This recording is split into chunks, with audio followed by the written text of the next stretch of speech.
Hello, and thank you for coming to listen to this talk on communication. Why is it so important, and should and can we improve? My reason for thinking about this as an important issue really stems from an early experience that I had. I am now a clinical psychologist, academic, but in a long, long time ago, I actually started life as a nurse.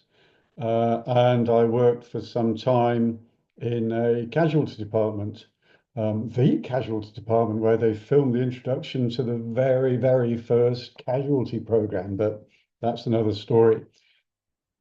But one of the things that really struck me was I enjoyed working there. I enjoyed the encounters with the patients. I enjoyed the excitement of the crises and all the rest of those things that go on in casualty. And, as a casualty nurse, one of the things that we tended to do was to take patients from casualty to the ward. And while we were doing this, I'd be chatting to the patient and trying to make them feel as comfortable and as relaxed, if that's the right word, as they could be.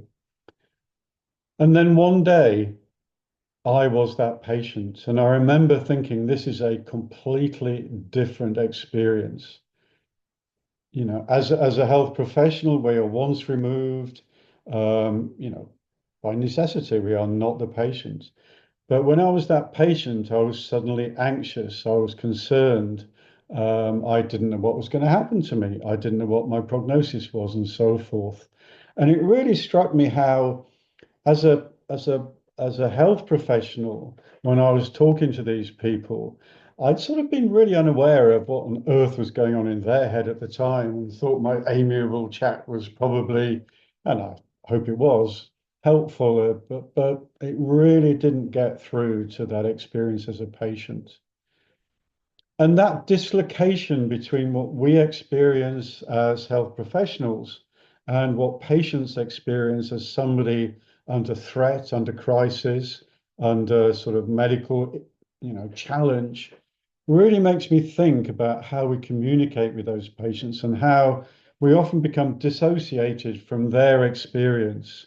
And I think really, if we could get our head into what it's like to be a patient and remind ourselves of what it's like to be a patient if we have been, then actually that may facilitate our understanding of, why communication is so important, how we should be communicating. So what I want to do to start with is really to look at some patient experiences of people that have had a thrombosis, not just me talking rather neutrally, but and see what they made of their experience. So I shall share the screen with you, and here we go. So these are some quotes that we've got from some studies that I've done in collaboration with Rachel Hunter and Simon Noble, in most of them in the BMJ Open.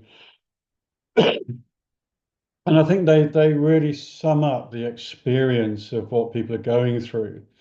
And what we think of as a clot, as a thrombosis, to a patient, well, it's more than a clot. It has massive implications, unknown implications, often in casualty, for the quality of life, the health, and so forth of that individual. So here's some of the quotes that they came up with from Casualty and Beyond. Frightened, if I'm honest, because I wasn't sure what it was. I thought it was pleurisy. But once I knew it was blood clots, and the consultant said sometimes these damage the outside of the heart, I was scared. In fact, when the consultant left, I was on my own. I got a bit tearful. I thought, well, this is life-threatening. And one of the famous quotes that is the bugbear of many people I know that work with people that have had a thrombosis, the doc told me I was lucky to survive, that I could have died if they had not treated me, and then just left me to it. But I remember thinking that, I might have died, that my daughter might not have had a mum and no one helping to make sure that I understood or what was going on or what was wrong with me or how this would affect my life. I just remember feeling quite resentful of the medical staff. So here's somebody that thinks they might have died, they might have left their daughter, they want information, they didn't get it, and they felt resentful. None of them actually said anything to make me understand. It was just a case of you've had these clots, they've gone to your lungs.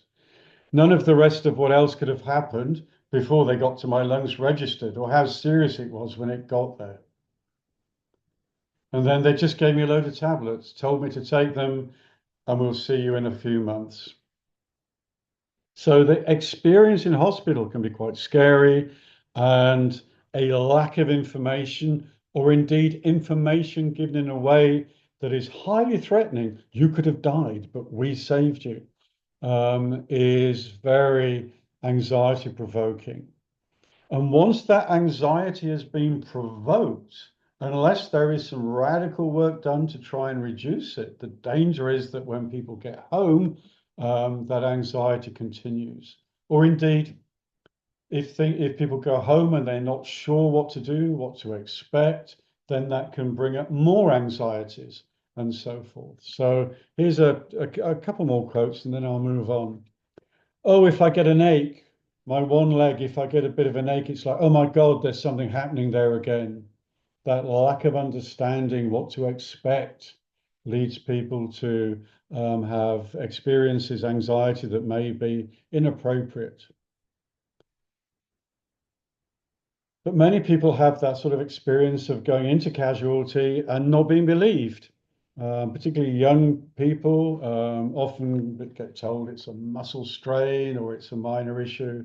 I'm reluctant to go to A&E. I'm scared I have another clot, but I'm scared I'll just be ignored again. So I'll spend hours waiting just to be sent home. And I did start to panic then and think, well, if I had a pain in the chest again, I could be telling people something what I think it is. But would they believe me? Would they take my word? I did actually feel that it wasn't really taken too seriously. I mean, the fact that it could have killed me and they had a very blasé approach to it. So again, people feeling not listened to, disengaged, and so on and so forth. So the experience that people have in hospital, and indeed probably outpatients when people have followed up, has a long effect, a long-term effect, both on people's anxiety and people's understanding of their problem and their likelihood to engage with the appropriate process. So I focused on anxiety because essentially that's what people were telling us when we did these interviews that I've just reported on. But of course, it's not just anxiety that is a key thing. And I think one of the really interesting things to me is if you look at the Hassan et al. Here, this is a review paper, so we're moving into science now, of what predicted whether people adhered to medication. And there was a whole bundle of things, not just the three that I've got reported here. But what we typically think about as a predictor of adherence to medication is the complexity of the regime. If we can reduce two tablets a day to one tablet a day, then that's likely to improve adherence.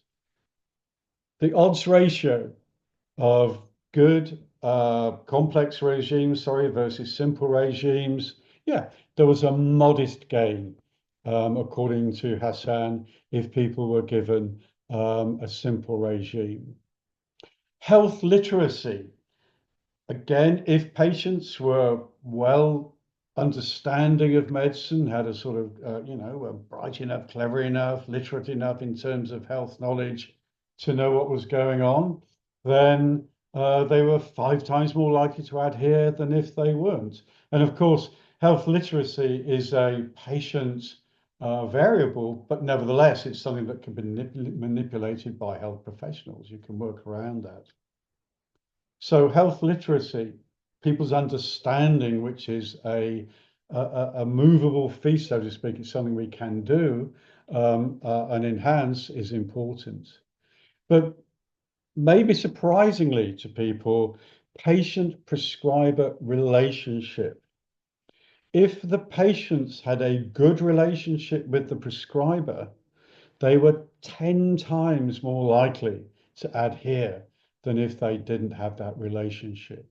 So the relationship with the healthcare professional was a profound predictor of whether people adhere to their medication.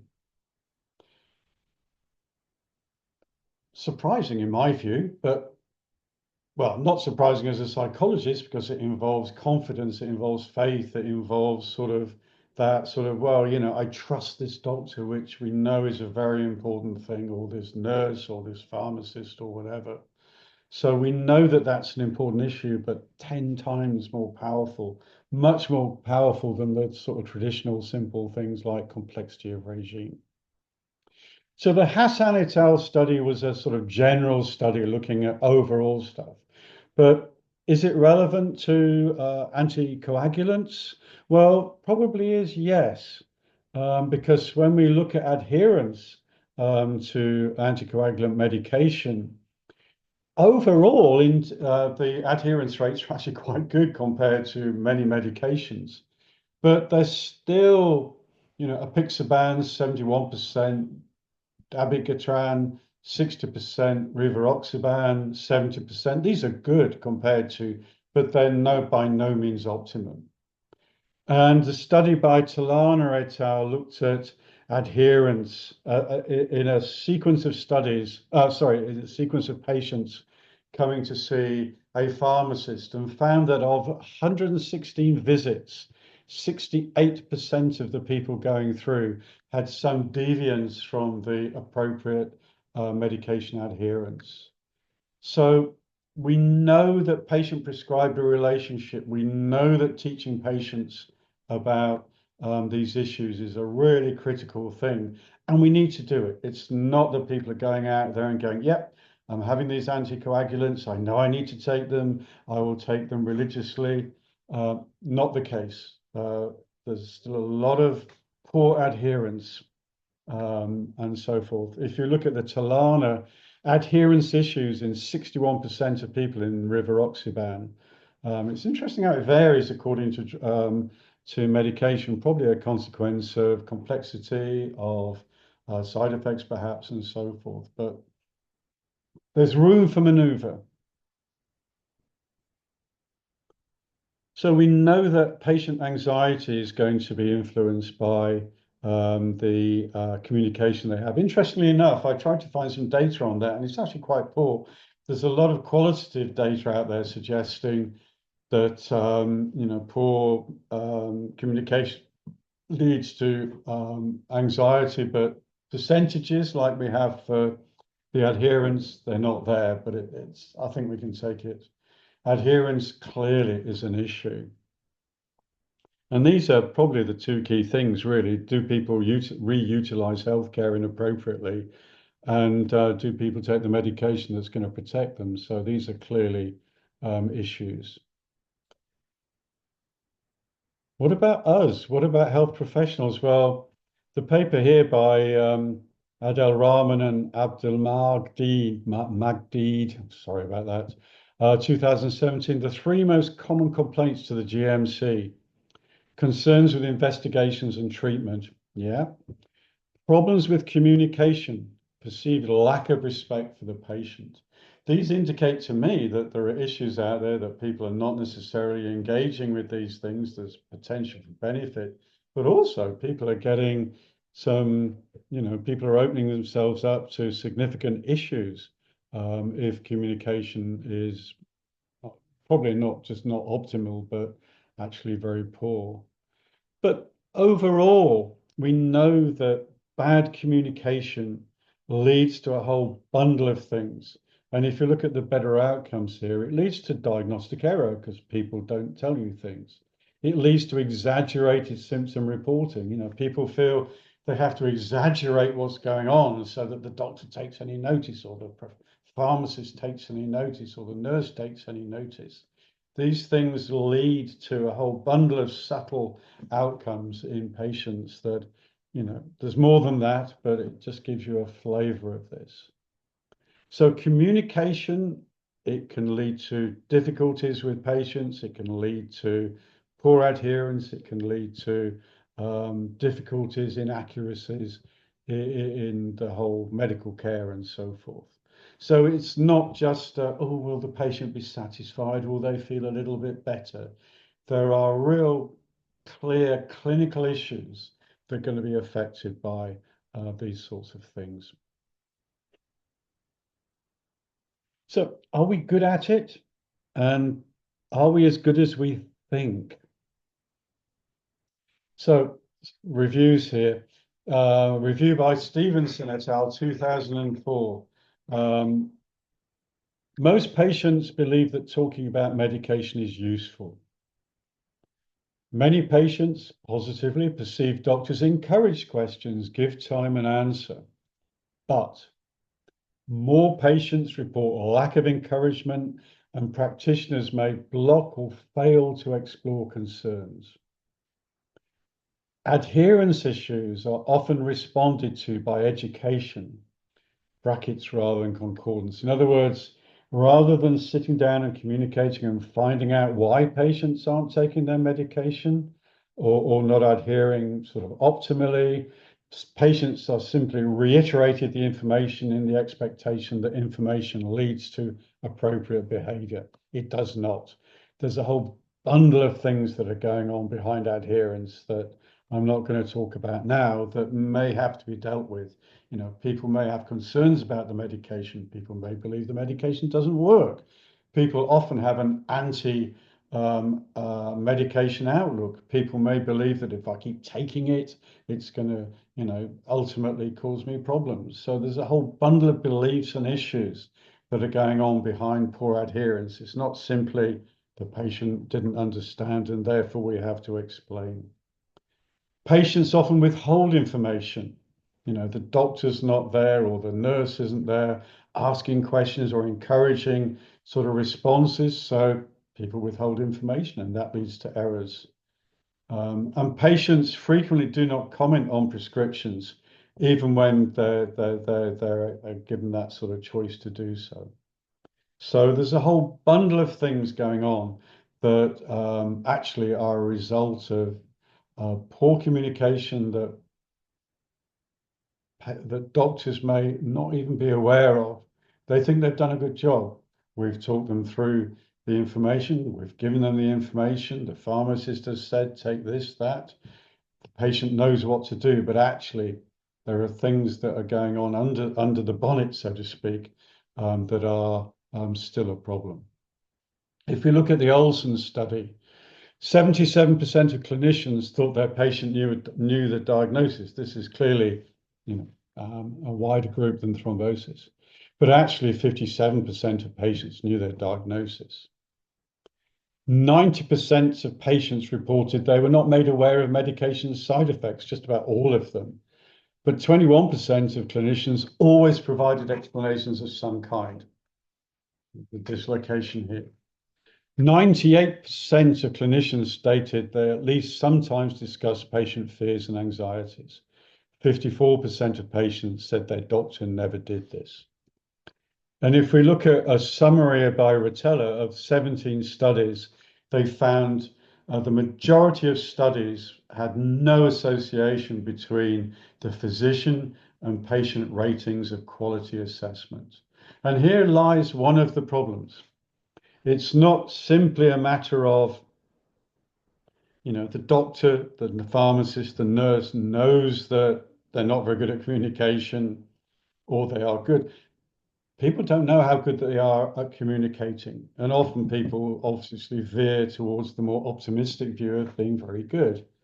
But actually there's a dislocation. Patients may not find that to be the case. And there's so many studies about, how healthcare professionals manipulate communication to really focus on their agenda to get the patient to adhere, as opposed to engage and think through and come to some mutual decision, which is the new way of looking at things, obviously. So what's going on? Why are patients walking out thinking unhappy about communication in a lot of cases, and healthcare professionals, doctors, pharmacists, nurses, perhaps being more positive about it? Part of the issue, I think, is that there is a dislocation between what the patient and what the pharmacist, doctor, nurse actually wants to talk about. So from a practitioner perspective, there is a clear sort of process of consultation. If you go right back to the beginning, the issue is to obtain information. Now, at the beginning, it's, what is the diagnosis? As time goes on, it's what treatment is the person? Have they got any side effects? Are they adhering to the medication? Any further symptoms, and so on and so forth. So they want to know what is going on from an illness perspective. They then want to convey information, what drugs to take, when to take them, hopefully what they should expect and when it will be reviewed, although many people complain that actually they don't know when it's going to be reviewed. And then the end point is an agreed plan of action. And this doesn't always happen. Often it stops at convey information. This is what you need to do.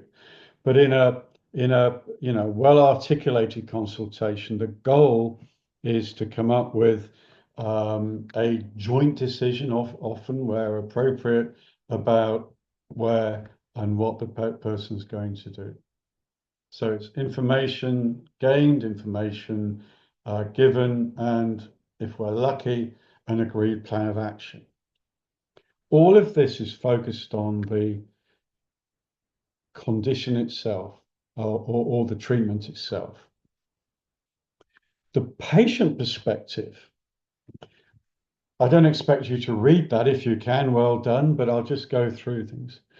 They often want to discuss issues of concern. These may be psychosocial, there may be side effects. What caused my thrombosis? Irrelevant to the clinician often, but not to the patient. What symptoms might continue? When should I seek medical help? When I get a bit of a pain, do I need to go do I need to go to casualty? Do I need, what about other medications? Can I do sport? What sport can I do? Can I go out on a bike? Can I play rugby? I mean, obviously some of these, but what physical activities can I do that are going to be safe? How do I manage doing X, Y, Z if I'm on anticoagulation? I want to go on my bike. Are there things that I can do to ensure or maximize, or should I never do it? And so on and so forth. When can I go back to work? What about going on a plane? What about going on a long journey? And so on and so forth. So there is this dislocation. There are some commonalities. Obviously, patients will want to know about their medication, when to take it, etc. But patients come along with a whole bundle of issues that may be completely tangential to what the health professional wants to talk about. And really, good communication is a complex process that involves intertwining these various sort of not necessarily conflicting, but certainly tangential agendas, so that the patient can walk away with the knowledge that they need to be able to sort of manage their condition, manage their medication. And the doctor, nurse, pharmacist, etc., can feel that they've given the information, they've got the right information, the patient's got the right drugs, and they know when to take them, etc. So it's bringing these things together that is critical. So how do we marry these two together? And it's not simple, and I think this is why it's so difficult, because the modern NHS, when we've spoken to healthcare professionals, and we have videos to show this, that you can access on the Thrombosis UK website. One of the issues is lack of time, lack of privacy. Sometimes these meetings are going on, in open areas. Maybe there's a curtain around the person. How comfortable do people feel about that? Sometimes people are going to be interrupted. So often these things have to be done relatively quickly under less than optimal circumstances. So we have to take this on board when we think about these. Um, Nevertheless, these are sort of what the patient wants. And some of these are consistent. And I'm now looking at process as opposed to some of the issues. So what the patient is looking for sorry, it says consultant. It's not just consultant, obviously, but what the patient is looking for is somebody that they have confidence, that can talk about their condition, that sounds knowledgeable and can communicate that. So they want medical knowledge, tick for the medics. Establishing the nature of the patient's medical problem and related treatment, again, tick for the medics. So these are the things that the doctors, nurses, pharmacists, etc., healthcare professionals want. But what they also want, and this is where we try and bring things together, is that the healthcare professional at least makes an attempt to gain an understanding of the patient's understanding of their problems and its implications for them. Give time for discussion and encouraging questions. And if necessary, engaging the patient in decision making about which is the best medication, and so forth. And interestingly enough, right at the bottom here, the thing that I've been alluding to already is managing time so that the consultation does not appear rushed. And one really neat way to do that, this isn't really about how to do it, but a neat way to do that is to say to the patient, right, we have 10 minutes. Think about what you want to say. We can talk through. And what it does is allow the patient perhaps to sort of harness, what are the key things I need to know? And maybe even by encouraging them to have questions ready. It's a strategy that's often used, so that the time is used effectively and not the patient sort of getting to 9 minutes into a 10-minute consultation and then coming up with the key questions. So the key things for the medics are being incorporated here, but also here. And this reminds me of, again, that conflict that, the doctor is after, the nurse is after, the pharmacist is after, the sort of optimal treatment. And that's usually a medical agenda. But the patient may have a very different agenda. And somehow, if those two can be melded through this process, then the patient is going to walk out happier, more willing to take their medication, and so forth. So that's what the literature says in a way.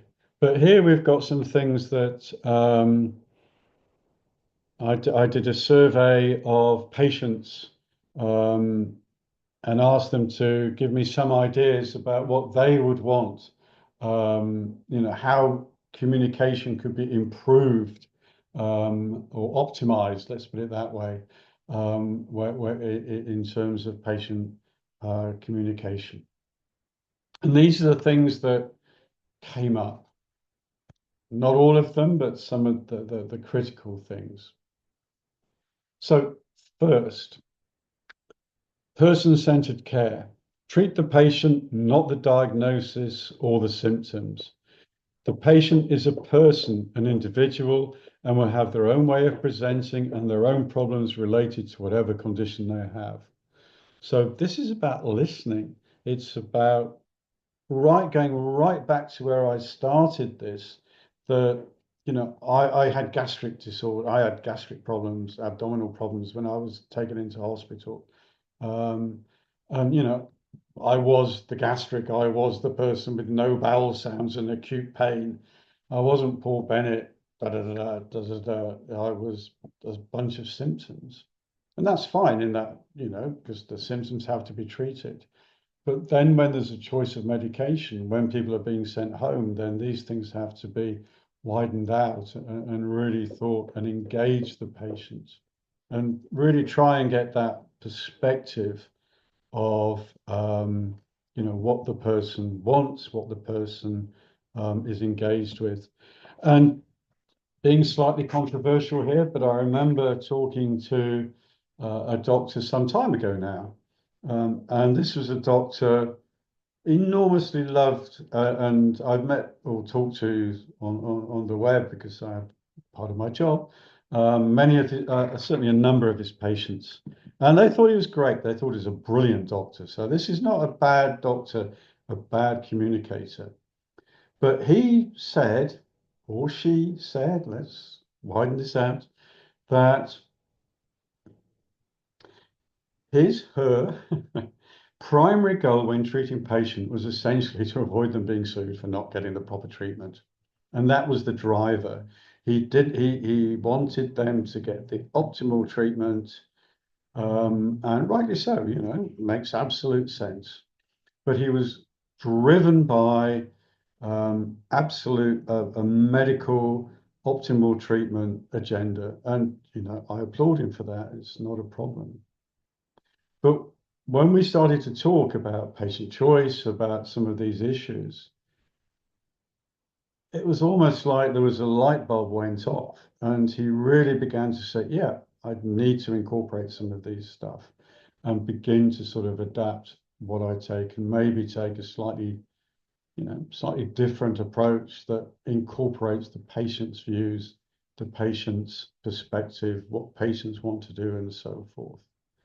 And I repeat, this is a doctor that was very well regarded by his patients. And he probably did all this, but did it without being too aware of it. But nevertheless, um, there was the potential for improvement, and she went away and actually engaged more and took more about what patients were, their lifestyle, their demands, what they wanted to do. Maybe they came to the same decision in the end, but nevertheless, patients will be walking out with even better views of his. So being aware of the patient experience, you might not be able to change it, you may not be able to do much about it, but patients appreciate you actually asking how they are, what's going on, what are the implications for them of what's going on. So, at the most acute, and this is me telling my stories again, but a few years ago, I went to my GP. Bell Little went off, come into surgery 19, went in surgery 6, went into surgery 6, sat down and thought the consultant, the GP would say hello, would ask me how things were, why I'd come there, and there was silence. And eventually, one word was spoken. She said, "Well, ah, I had no inclination to share my healthcare issues with her whatsoever." So that showing a caring experience, showing some sort of care for the person, wanting to get a degree of involvement, is critical. Keep it simple. I'm going to quote this because I like it. Don't use long medical words. Talk to a patient on their level. Don't fanny about. Sorry, Paul. Call a clot, not a venous thromboembolism. Say shows no symptoms instead of asymptomatic. This is an interesting one because there is a judgment to be made about people's level of education, people's level of knowledge, but you can talk in relatively simple ways without being patronizing, without sort of appearing to talk down to somebody, and yet use simple, non-complex language. So, talking to patients on terms that they're going to understand makes a heck of a difference. Listen, this is what I've been talking about all this time, really. The most important of all, listen and read the patient and empower them to manage their condition and not be controlled by it. And this is all about helping people understand what's going on, what the medication does, what they can and can't do, so that they can leave the consultation not walking out thinking, I don't know what I've got to do. I don't know how I'm going to manage this. I don't know what's going on, which a lot of patients say they are. But if you listen to what the patient wants to know, you can then fall through and give them that information that's going to help them to manage and instill confidence. Simply saying to the patient, I am your doctor and I will manage your treatment and care, can make the world of difference and provide confidence in care and subsequent management. And I'm going to talk about something completely different to medical care for a moment, but I think to me, it sort of fits in with this. I'm a clinical psychologist, and if you look at the form of treatment over the years, there's been what are called waves of treatment, the first wave, the second wave, and we're now in the third wave of treatment. And all of those have been theory-led. We've had humanistic, psychoanalytic, cognitive behavioral, and now we're in this sort of third wave, which is slightly more complex and so forth. So there's a whole bundle of therapies that people have been practicing and using over the years. And there's been lots of analyses about which are the most effective and so forth. And if, 10 years ago I'd been giving this talk, there would be a clear hierarchy. Cognitive behavior therapy beats behavior therapy, beats humanistic therapy, beats psychoanalysis or whatever. But what's emerging now is that there is actually only a modest difference between many of these interventions. And one of the critical things is not so much the methodology used, but the quality of the therapist. And one of the qualities of the therapist that is critical, one of the processes that is critical and probably overrides many of these theoretical differences in approach is that ability to instill confidence, is to give the person the confidence that they can manage their mental health issues, they can change. So this actually overrides a lot of these different well thought through and sophisticated interventions. It is about the relationship, it is about giving confidence. And so if you want people to adhere, if you want people to walk out and be able to manage, the part of the process is to say, I'm your doctor, I'm going to look after you, but then to also empower people to look after themselves, which is subsumed under the listen here. Listen to what their issues are, respond to them, and prepare people for when they go home, etc. So, wow, that's a massive, rapid overview. So, how can we improve things? I've outlined a number of issues. So, surely there's information out there for how to do these things. Well, there is and there isn't. So, I spent a little bit of time looking at guidelines. And if you look at the NICE guidelines, they're not about communication. They're about how to maintain or maximize concordance, i.e., agreement between healthcare professional and patient about the medication or the treatment that they're going to do, whether it's medication, maybe physiotherapy, maybe whatever. And the idea is, I'm sure many of you are aware of this, is about shared decision making, engaging the patient at a level of involvement at which they want to be involved. Some people are very much doctor knows best. I'll do what you tell me, doctor. Others are, I want to really be involved in this. I want to be making a joint decision based on your advice, but I want to be,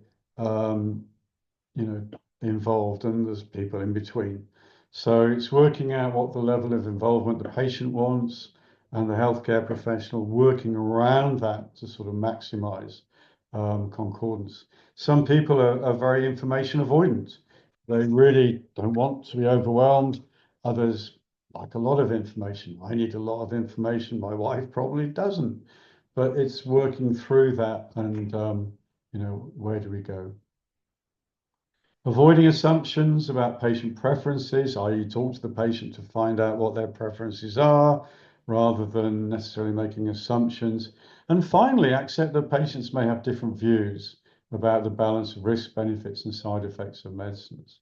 And, I've spoken to people that may want to take part in sports, which at one level you'd say, thou shalt not be doing if one is on anticoagulants, but others may say, well, how do you manage that? How can we work around that, etc. But the goal of this is really for increasing concordance on the medication that's given.